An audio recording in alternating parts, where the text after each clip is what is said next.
kamu sih masih belum ikhlas-ikhlas banget ya hak asuh jatuh ke tangan mantan kamu gitu ya, dan sempat mau kasasi, tapi karena Karina menyarankan untuk ya udahlah ikhlasin aja, akhirnya kamu nurut. Fitnah atau fakta? Fakta. Fakta.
Hari Minggu semuanya, lagi apa di rumah? Pasti lagi santai-santai ya.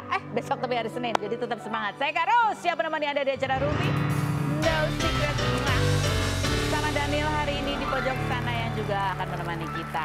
Sebelum kita ke beberapa bintang tamu untuk berbagi cerita, kita ke pojokan dulu yuk. Kita lihat apa sih yang lagi ramai, mungkin ada perseteruan atau berbalas pantun. Baik itu hal-hal yang terjadi di dunia nyata maupun di dunia maya. Hari ini agak berat ya, hari Minggu ini ada soal masalah apa itu namanya antara Yama Carlos sama mantan istrinya Arvita. Ini masih berkaitan dengan perebutan hak asuh anak.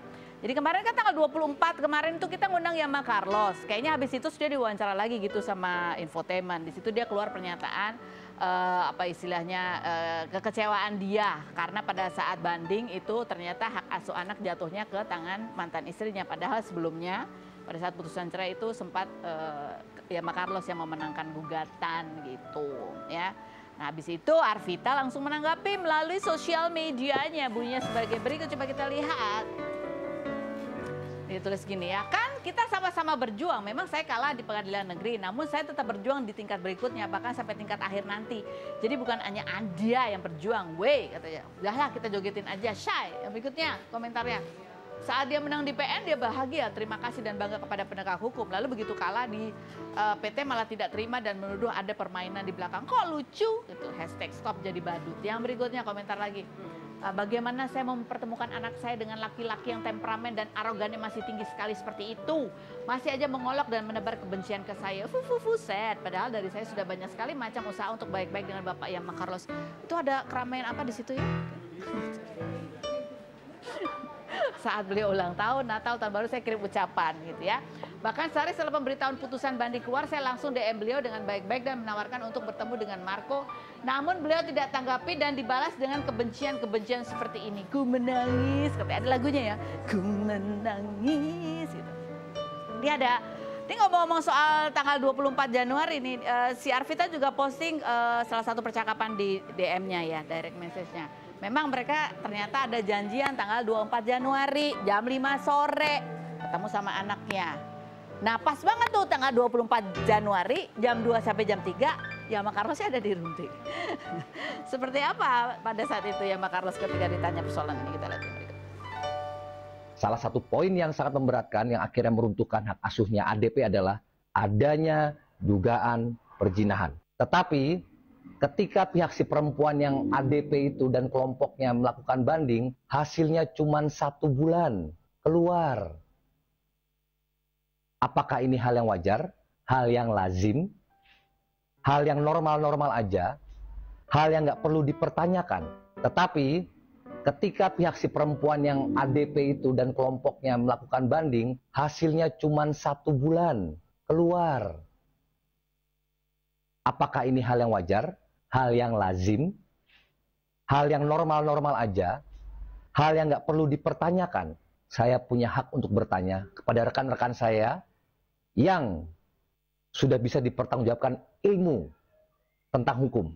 Bahwa putusan banding dari tingkat PN ke PT, rata-rata semua menjawab paling sebentar 60 hari dan paling lama 120 hari.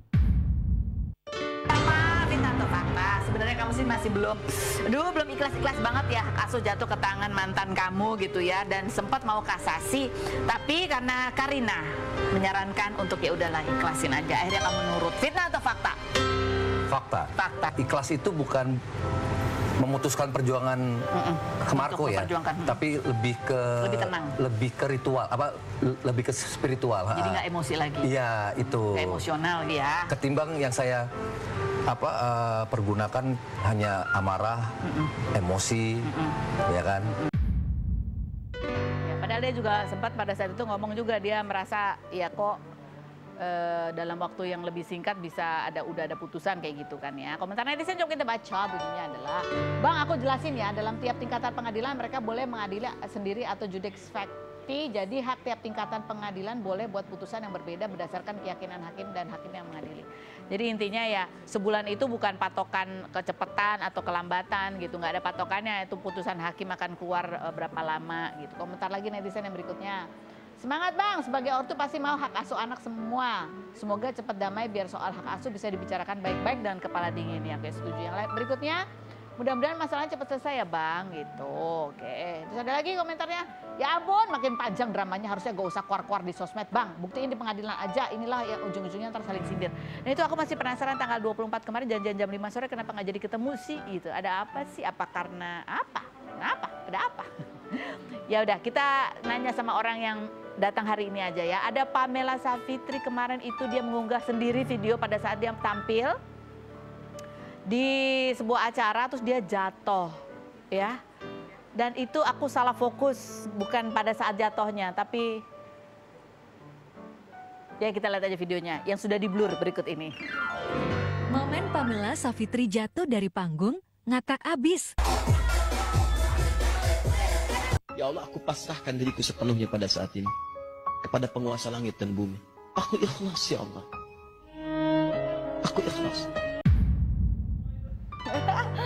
Blur semua. Harusnya di blur semua memang ya, lebih black aja tuh, juga kayak ya? black semua gitu ya. Mukanya juga di blur, nggak kelihatan Pamela bukan. Pamela ceritain dong, itu gimana sih kejadiannya? Kejadiannya Kak Ros lagi manggung di Bali. Iya. Pamela kan kalau show itu emang totalitas banget. Nah di panggung itu tuh kebetulan panggungnya itu masih baru dan licin. Dia baru banget bikin panggung itu demi ada Pamela. Untuk show itu dia baru dibikin. Baru dibikin, karena sebelumnya nggak ada panggungnya. Karena hari itu dia ngundang Pamela. Karena Pamela kan show-nya nggak cuma di stage, di alat DJ-nya aja, jadi tapi kamu juga ke floor ke juga. floor gitu. Akhirnya dibuatlah hari itu juga. Jadi masih licin Karo. Terus ya udah, aku explore si tempat panggungnya itu licin banget. Ke ujung-ujung. Ke ujung-ujung nggak sadar, ternyata itu udah ujung banget. Jatuh ke bawah. Ini berarti penonton sangat kaget melihat Pamela Savitri terjatuh dari panggung saat mentas di Bali. Aku pikir jatuhnya kayak gimana sih? Jatuhnya gini sih, berdiri ya. Jatuhnya ngejungkal kadang. Itu ada part 2-nya Kak Ros. Oh ada part 2-nya? Karena mau lihat nggak? Ini nggak bisa ditayangkan ya. Iya tapi Kak Ros aja yang lihat. Kak Ros aja yang lihat. Nanti jadi penasaran ya Kak. Ada part 2-nya. Oh, 2 kali kamu jatuhnya? Pokoknya jatuhnya tuh bener-bener nih. Ya ampun, kamu heboh sekali. Aku heboh banget, totalitas banget kalau udah show nih. Ya ini tunggu. Tunggu. Iya. Ini ketawa lagi. Tapi itu nggak bisa. Itu nggak bisa kan? Bahaya. Itu sama jatuhnya sama yang tadi kan? Iya, cuman itu part 2-nya kondisinya kayak gitu. Woi, komentar netizen Joko kita baca ya. Komentar netizen. Aduh, ini dari Ricky Cuaca. Ya Allah Dek, makanya jangan kehebohan gitu.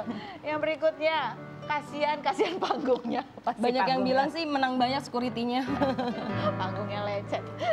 Sakitnya nggak seberapa, malunya itu loh. Yang berikutnya.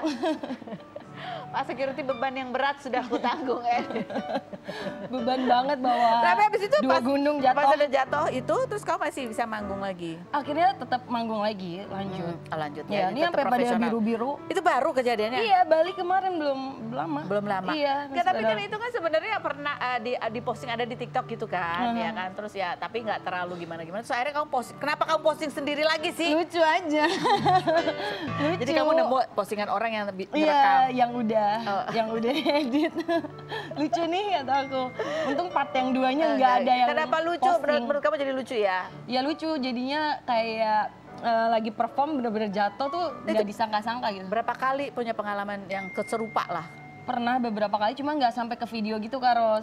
Biasanya bener-bener langsung kaget gitu aku. Jadi akhirnya itu apa? Hikmahnya apa? Hikmahnya ya udah dibuat postingan lucu aja. Besoknya lebih hati-hati lagi. Oh iya, apa? Soalnya memang kalau show tuh bener-bener kayak... Itu kan kamu di pinggir banget gitu kan? Di pinggir panggung banget. Pinggir ujung. Ujung bener-bener ujung. Emang kenapa kalau agak munduran dikit? Matanya udah blur. Udah gak asik kan joget. Oke. Baik, lanjut berikutnya kita bisik-bisik tetangga ya. Ini ada lagi... ini kita mau nanya nih, Pamela ini kan teman kamu ya kemarin nih si Cupi-Cupita sama Gofar. Aku baru mau ngajakin dia main tinju bareng. Siapa? Cupi. SS 5 aku pengen ngajak dia satu ring bareng tapi belum gitu, dibalas. Iya, tanding ya. Tanding lagi. Ini kan kita sering tuh lihat Cupi-Cupita tuh posting bareng Gofar ya. Gofar. Ada apa sih mereka berdua ini sebenarnya? ATS kali ya. Nggak ada statusnya kan, tapi berdua kan. Tapi emang kamu sering pernah juga ketemu mereka? Enggak sih, kan aku sibuk off air aja sih Kak. Kalau kan kamu pernah kan satu punya grup bareng juga sama Cupi? Masih suka kontek-kontekan? Masih suka teleponan, curhat gitu. Curhat aja. Nggak pernah cerita soal Gofar? Ya cinta-cinta lah ada. Gimana? Cinta-cinta lah ada curhat itu. Oh ada. Cuman kalau hubungan ini aku nggak tahu sih. Maksudnya cuman gue lagi dekat udah gitu aja. Oh tapi nggak sebutin siapa namanya. Tapi kamu lihat dong postingannya itu sering banget. Kamu nggak tanya sama dia? Nggak mau kepo banget. Kecuali dia cerita duluan ya. Aku nggak mau terlalu kepo. Cupi kita yang tanya. Cupi. Tapi dia emang kan dia agak ya udah lama sih kita nggak ketemu juga. Tapi dia emang pernikahannya emang udah selesai. Kayaknya sih ya. Kayaknya dia gue juga nggak cerita kamu. Mau cerita tapi posisinya mau ketemu langsung. Oh. Jadi kalau telepon tuh kayak kurang gitu katanya. Ya udah kita ketemuin besok di sini ya. Ya ketemu lah. Lebih jelas sama orangnya langsung. Komentar netizen soal ya postingan Cupi-Cupita sama Gofar coba kita. Ada postingannya nggak ada? Kalau nggak ada ya udah kita lanjut ke bintang tamu kita selanjutnya. Udah ada Marcelino ya. Nanti kamu sini ya. Marcelino soalnya nanti akan kita ajak juga kan dia berotot nih. Ada challenge-nya untuk adu panco. Panco sama siapa? Kita lihat dulu profilnya berikut ini. Marcelino Lefran, aktor kelahiran 1974 ini pernah terpilih mengikuti pelatnas Asian Games tahun 1990, namun mengundurkan diri karena mengikuti kompetisi modeling dan menjadi juara Asian Model Search pada 1994. Lulusan Magister Hukum tahun 2011 ini 24 Januari kemarin kembali beradu akting dengan Ayu Azhari dalam sinetron terbarunya setelah 24 tahun yang lalu pernah membintangi sinetron yang sama yaitu Bidadari. Pria yang kerap memposting rutinitas fitness dan olahraga ini mengaku membentuk badannya agar lebih fit dan berotot. Di mana 3 Januari kemarin ramai di sosial media perdebatan netizen mengenai perbandingan otot yang dibentuk di gym dengan otot orang yang melakukan pekerjaan kasar. Seperti apa pengalaman Marcelino yang kembali beradu akting dengan Ayu Azhari? Dan seperti apa tanggapan Marcelino tentang perbedaan otot kuli dan otot gym yang tengah ramai diperbincangkan di sosial media? Saksikan kisah selengkapnya hanya di Rumpi No Secret. Oke, kita sudah bersama dengan Marcelino. Aku tadi pas begitu udah datang tanya, hari Minggu kamu udah nge-gym belum? Bercanda, kirain libur juga.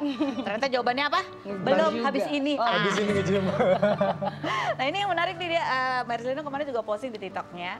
Kondisi ototnya pada tahun 2023 Desember akhir gitu ya, dibandingkan dengan 2021. Dan itu kalau kita nggak perhatiin banget, emang nggak kebayang gitu kalau itu ternyata beda ya. Iya. Beda banget. Coba kita lihat ini postingannya berikutnya. Well, it goes like this. One day or day one. Iya ya, yang tahun 2021 itu. Kan itu kan memang lagi ada apa?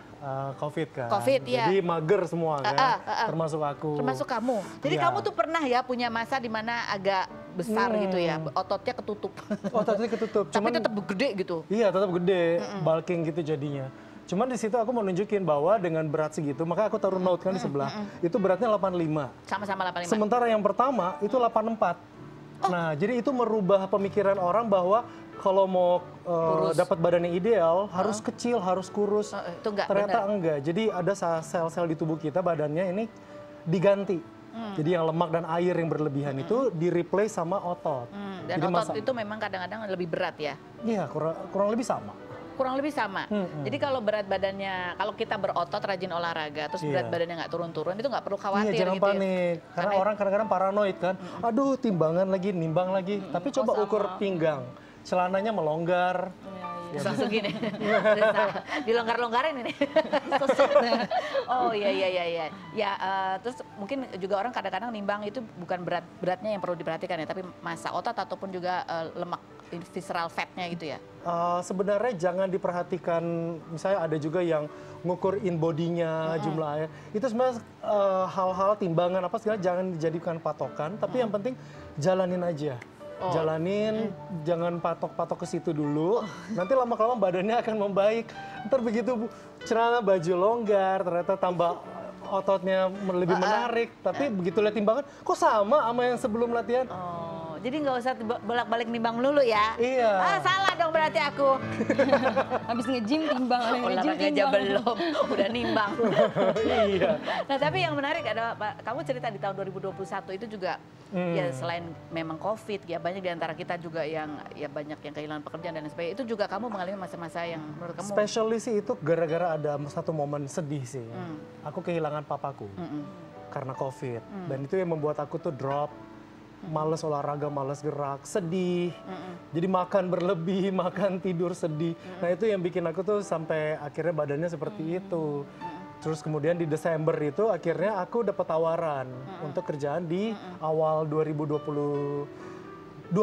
2022 dan di situ adegannya ada yang aku harus badan terlihat. Jadi akhirnya olahraga lagi. Akhirnya olahraga dan ternyata it's only di sini.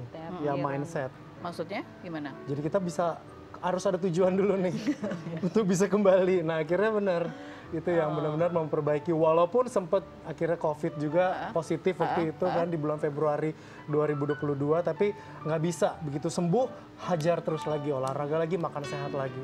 Jadi ketika hatimu sedang sedih gitu ya, itu juga berpengaruh terhadap banyak hal termasuk kesehatan, bentuk tubuh dan lain sebagainya. Banget. Well, kalau kamu balik lagi tahun 2021, apa sih yang kamu alamin? Rasa apa? Di perasaan sih waktu itu memang pertama rasa ketakutan ya kan, kita nggak tahu ke depannya nanti akan seperti apa. Lalu kehilangan seseorang idola dan ya ayah tersayang yang merupakan motivasi utama aku, itu benar-benar tuh kayak heartbreaking ya. Orang patah hati ya kan, jadi namanya patah di dalam, mau seberapa kuat pun fisik luar kita. Iya, pasti kita akan hampir jatuh juga gitu. Berapa lama tuh kalau kamu flashback lagi ya, momen sedihmu sampai akhirnya kamu ya itu tadi kelihatan dari badan kamu pun berubah. Iya. Yang tadinya penuh otot jadi seperti itu. Itu papa pulang itu sekitar bulan Agustus terus akhirnya aku berusaha untuk comeback itu mulai Desember. Itu aja udah jadi seperti itu? Iya. Cepet ya? Cepat banget. Bagaimana hati dan pikiran itu bisa mempengaruhi kesehatan. Apalagi kan usia juga kan udah 40 akhir.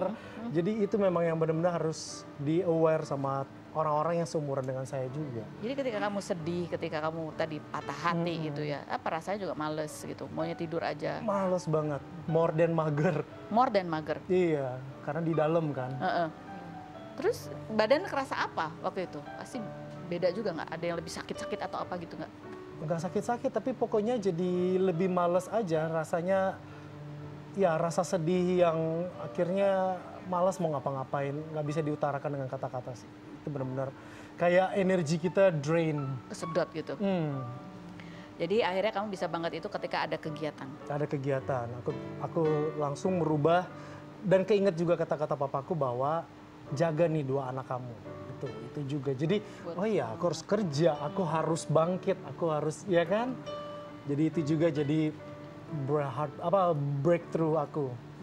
Ketika kamu lihat lagi postingan kamu itu dan lihat di masa kamu di tahun 2021 ketika kamu sedih dan itu kamu it's more than only a body kan? Iya. Apa yang kamu lihat?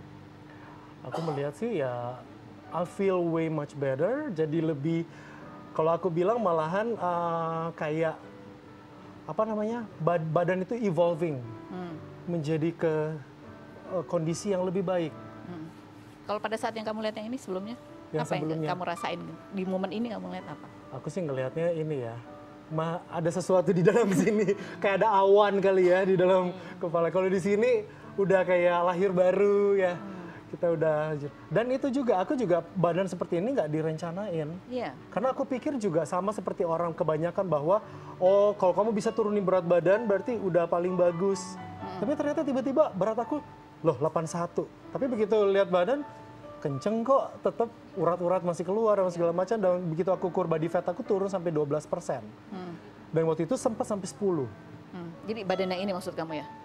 Yang sebelah kiri, yang ini. Yang ini kan, yang bagus ini. Jadi kamu nggak mikirin aku, tapi ternyata hasilnya itu. Iya, aku nggak pikir, aku nggak target akan jadi seperti ini. That's why makanya aku langsung bikin postingan ini. Kebetulan dapat back sound-nya yang bagus. So, ya aku harap bisa menginspirasi orang-orang yang seumuran. Iya. Berarti ini juga salah satu bukti ya, mind, body, and soul. Mind, body, and soul. Mind, body, and soul. Jadi ketika kita Connection, sedih, ya. pikiran kita juga nggak keruan, itu kadang berpengaruh terhadap badan kita. Kita tetap olahraga pun gitu, kadang-kadang badan kita tuh juga ikut, sel-selnya mungkin ngerasa stres dan sedih juga kali ya. Betul. Iya kan? Iya. Dan bisa sebaliknya, ketika badan kita fit juga perasaan hati kita juga menjadi lebih baik gitu. Makanya Pamela, jangan nyanyi di pinggir. Tenang Kak, aku kan boxing. Oh iya, olahraganya boxing. Bagus, seperti ada olahraga. Ada olahraga. Ini pernah satu ini bareng juga. Fitness bareng nggak ini olahraga? Oh enggak. Boleh lah nanti. Iya. Yuk kita sharing. Iya. Oh nanti aku lihat ya kok ininya ya, kontennya ya. Coba kita nanti kompilasi Marcelina soal fitness ada. Ya,